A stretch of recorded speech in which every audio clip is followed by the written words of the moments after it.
just check that you can hear me okay? Now, you have on your seats a little card that has buzzword bingo on the back. Because the problem about going to evensong is it's all about having a quiet night, and it does make one a bit sleepy, I find. So I thought if you needed anything to power you along, you could pay attention to see how many buzzwords you could tick off. It's obviously not an official bingo card because you've all got the same one. But if any of you are awake at the point at which I have named everything on this bingo card, there is a small prize available. So we'll see how it gets on. No cheating. It's 100 years since the consecration of this cathedral, and you already know how special it is. It's the longest cathedral in the world, the largest cathedral in Britain, with the largest organ, and the world's highest and heaviest pew of bells. Parche Durham is the UK's most visible cathedral, both from a distance and from up close. It makes an extraordinary statement, conceived by its sponsoring bishop in the dawning of this diocese, to be a visible witness to God in the midst of a great city. It's certainly that. For me, though, this cathedral is most remarkable for its funding, because it was built through local subscription by Liverpool for Liverpool. Why did so many people want it to be built? Could a project like this ever happen again? Like many of us, I'm in a somewhat gloomy mood about the future. In my case, it's not just about climate crisis, xenophobic politics, acute child poverty, the collapse of the Church of England, and the death of ethics in public life. It's more existential than that. So just to cheer you all up, here is the story of why I wrote my current book, Robot Souls. A couple of years ago, I was sitting on the beach in North Berwick, near Edinburgh, watching the children play. Picture the timeless scene. It was an unusually sunny day, with a cloudless blue sky and clear views out to the Bath Rock and May Isle. On the beach, one daughter digs a deep hole, then runs off to find hermit crabs in the rock pools. Nearby, a young boy is buried up to the neck while his sister decorates his sarcophagus with shells. On the shore, a toddler stands transfixed by a washed-up jellyfish, while two older girls struggle to manipulate a boat in the shallows, trying to avoid the splashing boys playing swim tig. This beach lies under the benign shadow of North Berwick Law, an ancient hill on which there's a Bronze Age fort. So it's likely this picture postcard scene has not changed since this part of Scotland was first settled thousands of years ago, when those ancient children also dug holes, found crabs and frolicked in the sea. But I felt such a wave of sadness thinking forward in time. Will this beach still play host to the children of the far distant future? Or will we have designed out childhood by then? Robots don't have childhoods because they don't need them. And if you think that the teleology of evolution is perfection, why not take the opportunity afforded by artificial intelligence to optimize our species synthetically? It would be far quicker than evolution. Childhood is spectacularly inefficient, after all, and humans are weak and finite. Wouldn't the machines be better? So because I love beaches almost as much as I love cathedrals, I wrote a book about whether either of them will have a future. Will children still play on beaches? And will we still want to build extraordinary cathedrals? Will we all be here to celebrate Liverpool Cathedral's 200th in 2124? For those who need a punchline early, the answer is yes. But only if we start fighting for our humanity right now, because no one else is. So let me explain both how far AI has already got and why, on balance, I remain optimistic about our future. First, the big question, will the toasters ever take over? Isn't that just a bad sci-fi plot? A few years ago, at a lab in Columbia University, Hod Lipson was working on a robot. It was a simple little thing.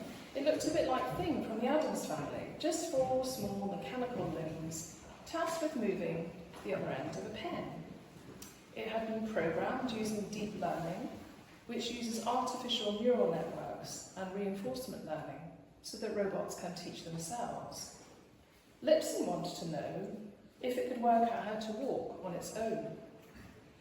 Lo and behold, after a few days, the robot had taken its first steps and achieved the goal. So Lipson removed one of the legs to see if it could learn to walk with just 3. And it worked. Delighted, the team got the clever robot ready for a formal demonstration. They started tracking how it was using its neural networks to learn and discovered something unexpected. The robot had taught itself how to read their faces. It had realised that observer feedback was relevant data and had decided to harvest it. Indeed, it had repurposed a neuron just for that task. And as humans, we can see why that's a really smart choice, because we've all stood around cheering on a toddler, and our feedback helps them to learn to walk too. But before this happened, we thought that robots would not be able to develop what looks a lot like spontaneous self-awareness, or at least not for years to come, until we finally develop artificial general intelligence. And at that point, the singularity would occur. Consciousness would naturally emerge out of a super-intelligent brain of such staggering complexity that it would overtake humanity. But Lipson's little walkie robot thing is quite basic. So are we wrong? Is AI already conscious? Does it matter? Consciousness, of course, is one of those Humpty Dumpty words that can mean whatever the person using it chooses. So let me explain what we know about consciousness and what we don't. Firstly, there is no agreed definition of it, but we do have a sense of what it seems to be. One example is a famous thought experiment invented by the philosopher John Searle in 1980. He called it the Chinese room.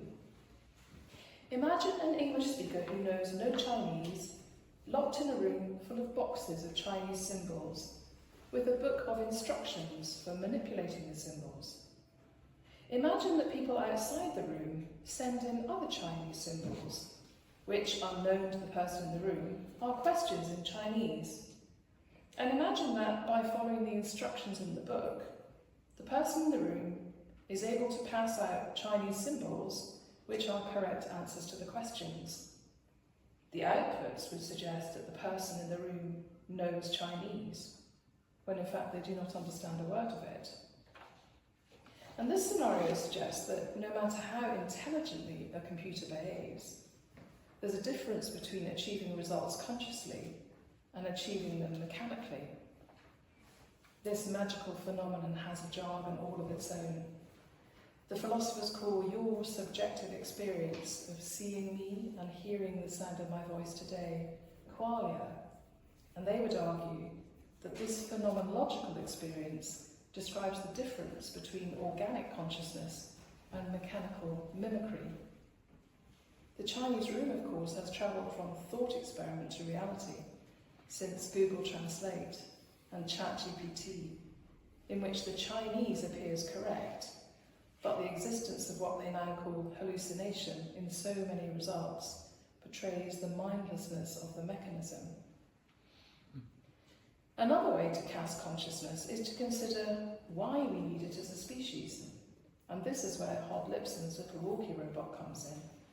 He's very careful to skirt around such a contested debate, so he talks instead of self-awareness and makes the point that anything embodied will need the very specific ability of being able to create a mental map of their own spatiality in order to work out how to physically move. This leads to a need to take in data from a 3D environment, hence this little robot reading facial expressions and its capacity to read the physical environment that consciousness allows, which is why we need it. Yet another explanation of consciousness comes from a famous paper entitled, "What is it like to be a bat?" It was written by the philosopher Thomas Nagel in 1974, and he argued that the fact that an organism has conscious experience at all means that there's something it is like to be that organism. So for anything to have conscious mental states, it must have a subjective sense of what it's like to be itself, whether bat or human, or robot. We can't experience batness because its phenomenological experience is not available to us.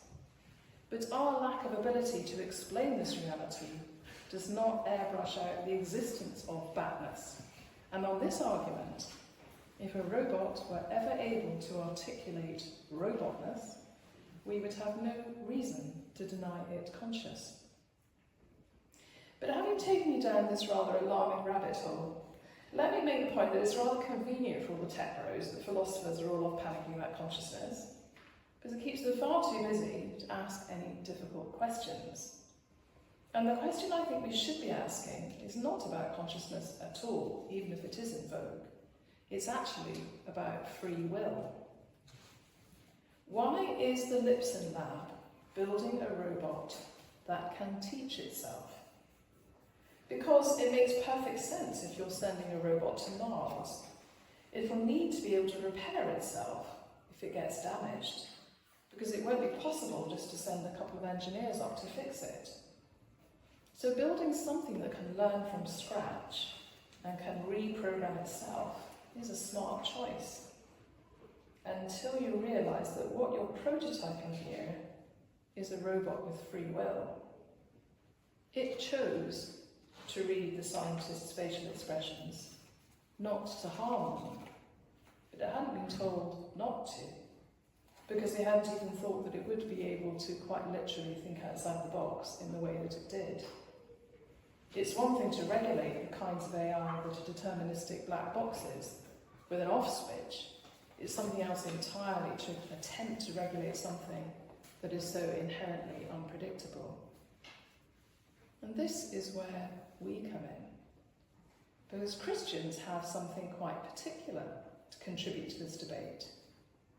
In our tradition, as in many religious traditions, we believe that we were made by God.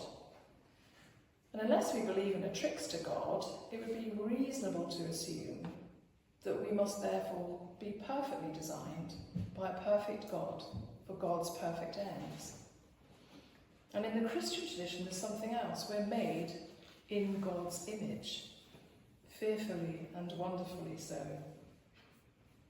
So much so that when God decided to visit this planet, he used this design, human design, and incarnated as Jesus in order to do so. Which, by the way, makes human bodies theologically important too, even though we tend to focus in discussions on AI about the human mind. But we're so used to human failure that we've managed to blame our failure on our design, as though it's design flaws that make us prone to error. But why would God deliberately design in flaws? Might even these so-called flaws be purposeful? My contention is that if we're facing the prospect of AI achieving something that looks rather like free will, the best place to look for advice on how to stop AI going rogue, also known as the control problem, the best place to start is to look at our own design. Because while it's true that we are a wayward species, we've still managed to survive until this very day, because our own design, on average over time, stops our species going off the rails and wiping itself out. And it does this in a highly sophisticated way.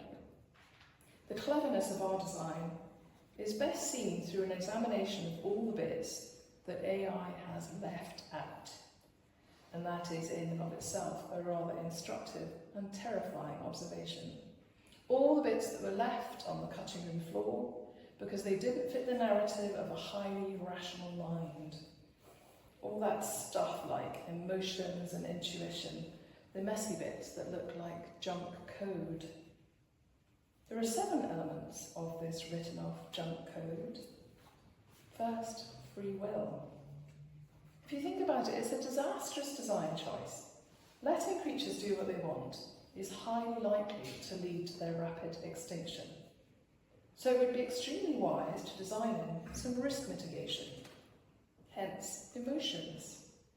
Humans are a very vulnerable species because their young take 9 months to gestate and are largely helpless for their first few years.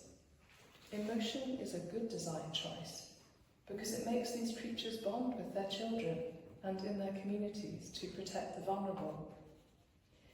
Next, you design in a 6th sense, so that when there's no clear data to inform a decision, your species can use their intuition to access wisdom from the collective unconscious, which helps de-risk decision-making.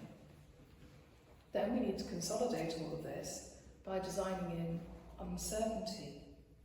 A capacity to cope with ambiguity will stop them rushing into precipitous decision-making and make them seek out others for wise counsel. And if their design leads them to make mistakes, well, they'll learn from them. And mistakes that make them feel bad will develop in them a healthy conscience, which will steer them away from repeated harms in future. Now that we've corrected the design to promote survival, what motivators are needed for the future flourishing of this species? Well, they need to want to get out of bed on a dark day. So we fit them with the capacity for meaning making, because a species that can discern or create meaning and purpose in the world will find reasons to keep living in the face of any uncertainty and any adversity. And to keep the species going over generations, well, we design in a superpower of storytelling, because stories allow communities to transmit their core values and purpose down the generations in a highly sticky way. Stories last for centuries, future-proofing the species through the learned wisdom of our ancestors. So the human species prevails. Brilliant. So brilliant, in fact, that AI has smuggled a couple of these back in because they're so useful. So take, for example, uncertainty. Suppose you programmed a computer to categorise cancer scans, but some images are blurry. What you don't want is the computer to force a yes-no category onto a faulty image, because it could mean the difference between life and death. So it has no categories. If it has no categories other than yes-no, you need to add in a measure of doubt. So AI uses a technique called Bayesian AI to use the wisdom of crowds to task all the artificial neurons involved in categorising an image to vote on it, so that the consensus image has a percentage probability attached to it, depending on the degree of agreement. And variable agreement would trigger human intervention to check the image so it's not wrongly classified. Another redeemed design flaw is mistake-making. In AI, reinforcement learning is used in programming so that algorithms can improve through trial and error in the same way that we learn from our mistakes, like we saw in Hod Lipson's robot. But this is not yet serving the dual purpose it serves in humans, to develop a moral conscience too. And this takes us into the realm of moral personality. This again is an area of AI into which I think Christians should boldly go. I mentioned reinforcement learning in AI based on our own propensity to make mistakes, which in our design serves to ratchet up the learning process. But its deployment in AI isn't informed by what the wisdom traditions know about the formation of moral character. Having parented children for on average far longer than pretty much any other species ever, we've collectively got some excellent parenting smarts. When our children are too young to understand, we tend to guide them through brusque and often negative commands designed to keep them safe. No, naughty, stop, hot! In formal ethics, we see in this the telltale signs of a deontological or rules-based ethic. Thou shalt not. But as our young children grow aware of consequences, we start the regime of mild threat. Santa won't come. If you don't eat your peas, you won't get your pudding. No pocket money if you don't tidy your room. The most famous formal articulation of this kind of ethic, of course, is utilitarianism, which is about optimising outcomes, or the greatest good for the greatest number. But then as soon as we lose our kids to nursery and school, we know they'll encounter all kinds of novel situations and we won't be there to advise them. So we focus on character, or what tends to be known in the trade as virtue ethics, in the hope that good kids make good decisions. And this is rather like the journey that AI is on. The complexity of its programming has already forced a move from simple rules to the calculation of best outcome. But we're not yet throwing ourselves into the development of AI's moral character. And this renders the current goal of AI as quite unashamedly the development of a master race of psychopaths. Because any attempt to program in conscience is being deliberately avoided as unnecessary, undesirable, or impossible.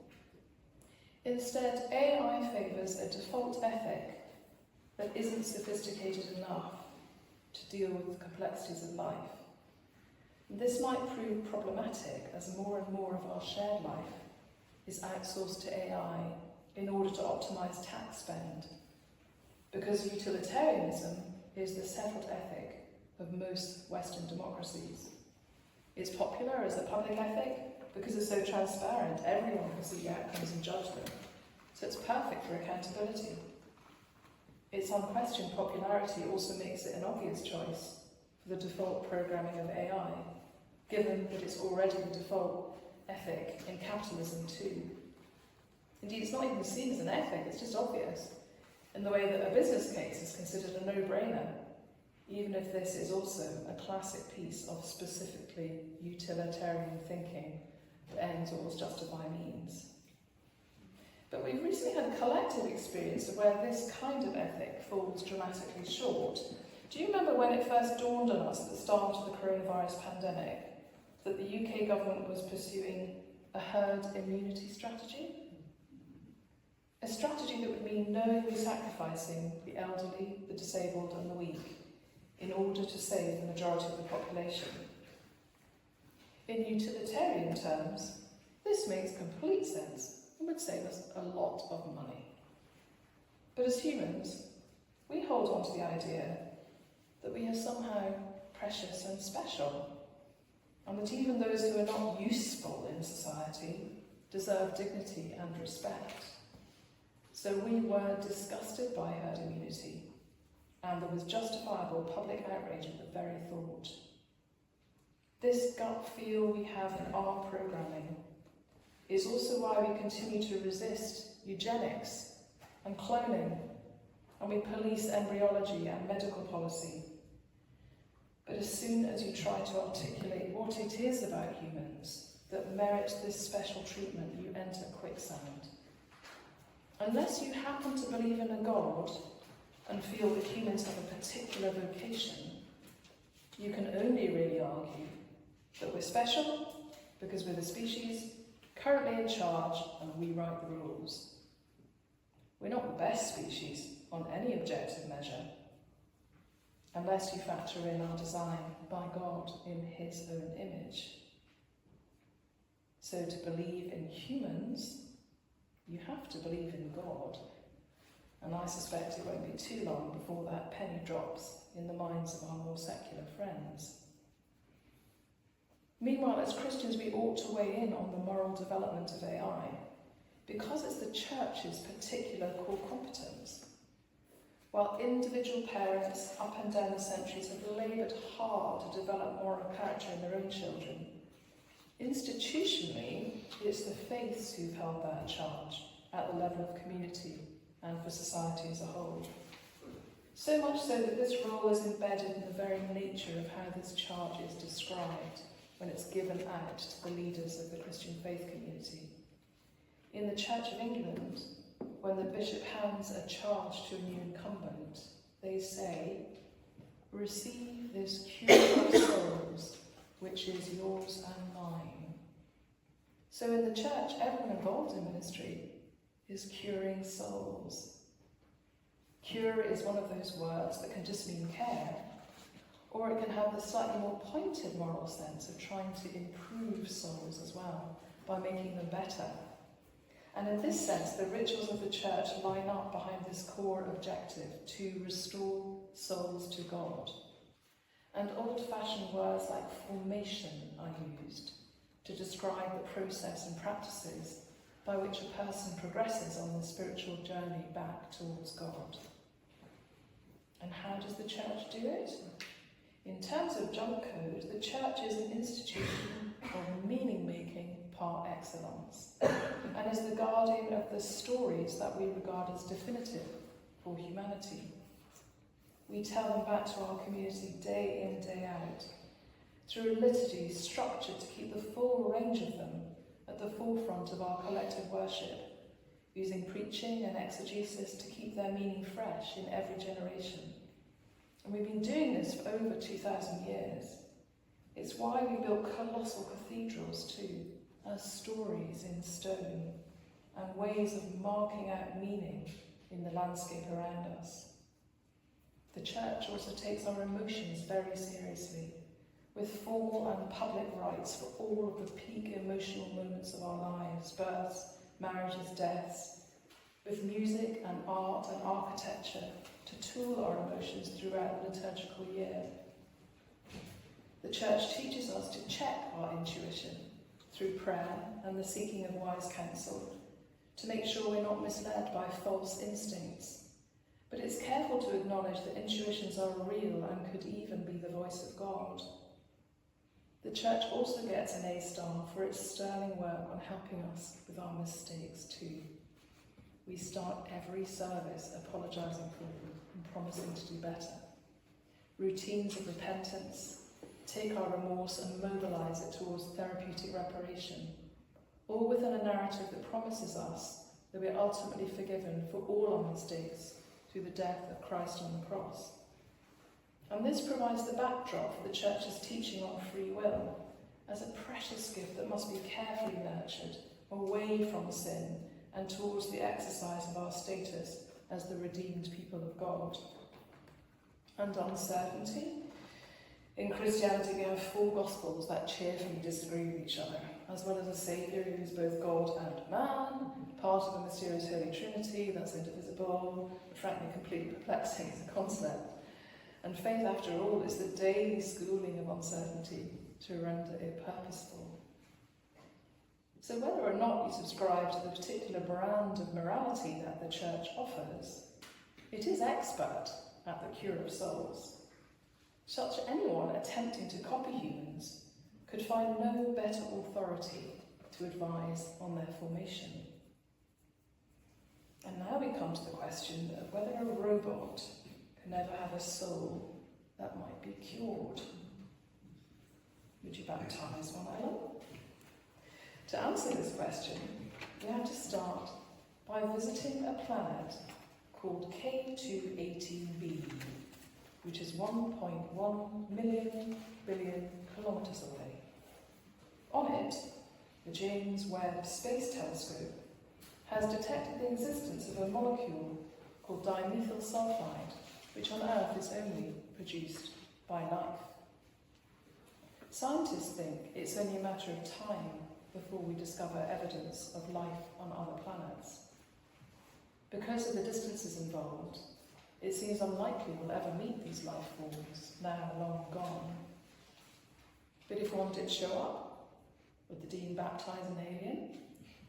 Some clergy would, on the basis that it was also made by God, and provided it could make baptismal promises, it would be racist to deny it this sacrament.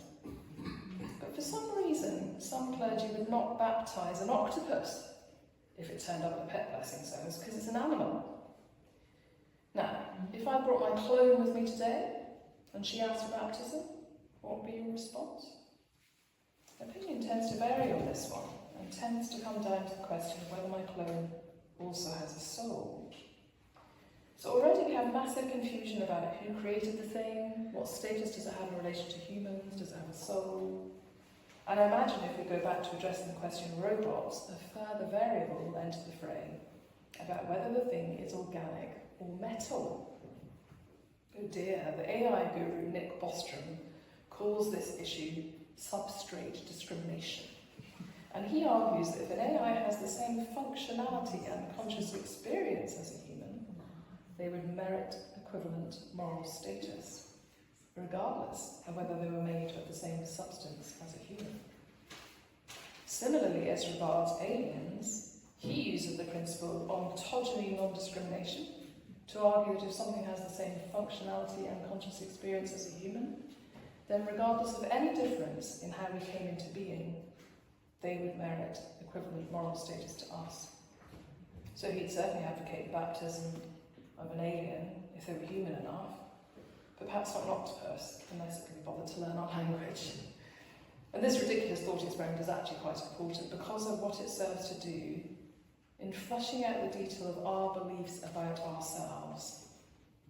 For years we've been the unassailed apex predator, and we've taken our status for granted because it's never really been challenged.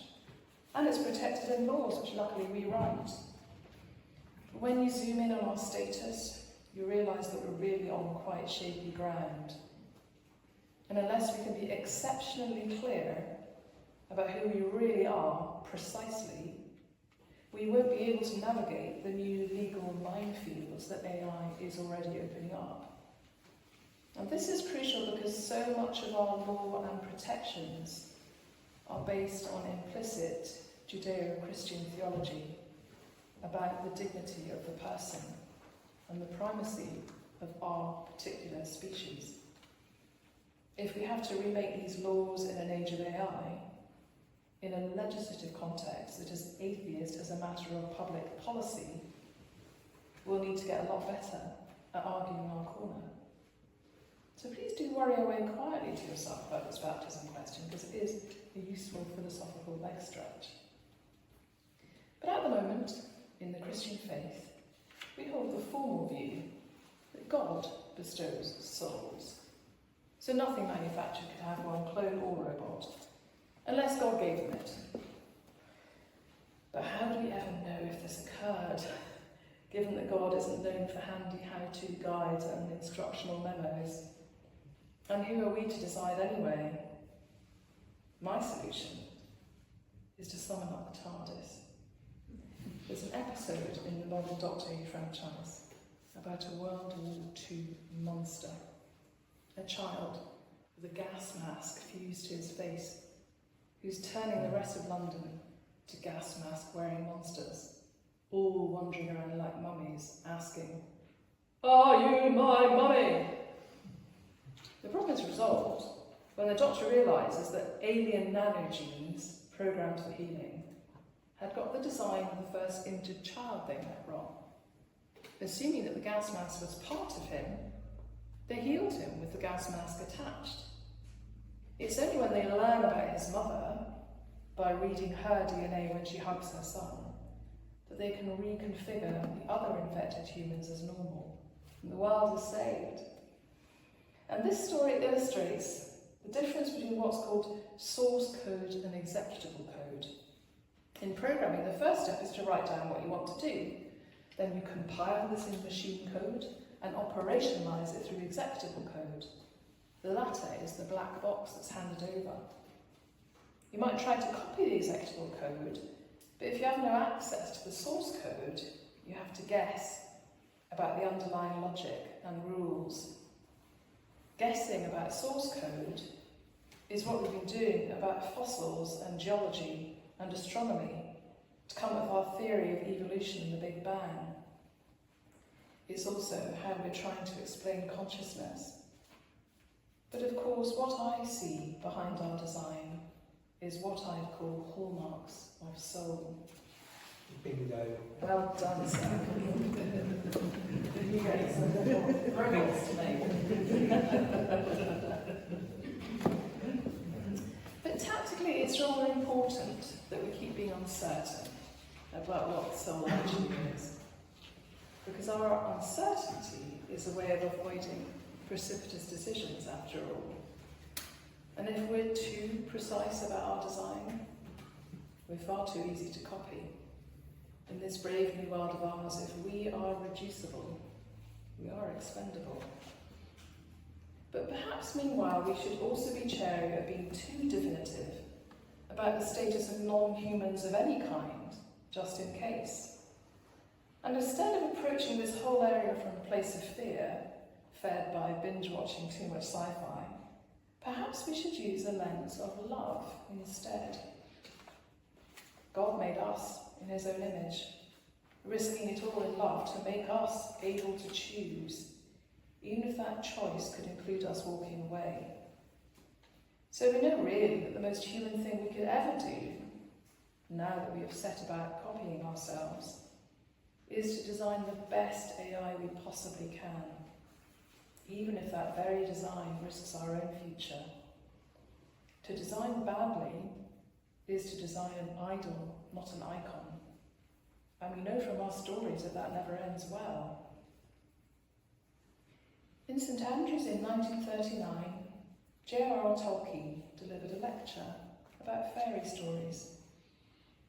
He talked about their therapeutic use in helping readers to reflect more deeply on their own world by being exposed to an internally consistent and rational fantasy world. In that world, they can see resolution and experience the consolation of a happy ending. Tolkien coins the phrase eucatastrophe to describe the piercing glimpse of joy we get at the joyous turn when the hero avoids peril and the story resolves. Stories, and particularly the fantasy world of science fiction, are how we've hitherto been exposed to robots and AI. It's rare to have such a treasury of imagined futures to guide our thinking. But of course, as narrative, they have to follow the logic of a story arc, entertaining us with heroes and villains and with jeopardy and threat, before delivering us a final victory. And in our current conversation about AI, we seem to be in two camps. AI as a comedy that will resolve in our favour, or AI as a tragedy that will lead to our demise. But Tolkien reminds us that the choice is ours. Our design gives us the free will to intervene and decide, to bring about that moment of eucatastrophe. But to do so, we need to enter the story and to make some big decisions about the characters involved. Who do we need to be? And who do we need them to be? Can we risk making them better than us? As humans, we are designed for greatness, and we have the capacity to make far greater creatures, ones that are even more human than us, not less. We know the right thing to do because we do it for our human children. We raise them, then we let them go, hoping that we've done enough to ensure that they'll continue to flourish long after we've gone. So don't be afraid, be confident